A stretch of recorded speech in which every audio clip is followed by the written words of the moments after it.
Resty, gaano ba karaming bahay ang walang supply ng kuryente ngayon dyan?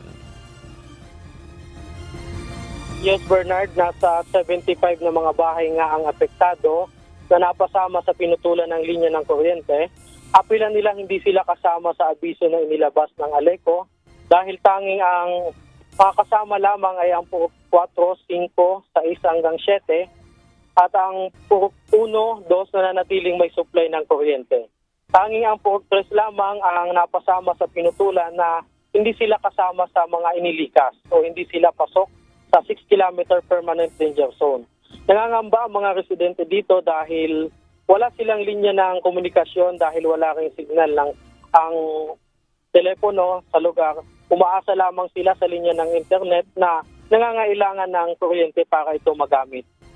Dagdag pahirap din sa mga residente dito dahil sa kagaya ng mga nakausap namin kahapon, meron dito mga buntis, bagong panganak, matatanda. Hindi nila alam ang lagay o sitwasyon ng mayon sa ngayon. Hindi nila alam kung ito ba ay humuhupa o lumalala.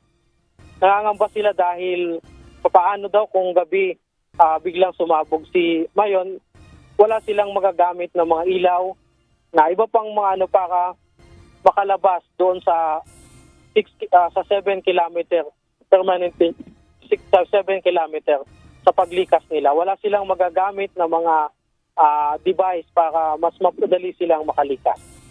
Yan muna ang update mula Alexia Bernard.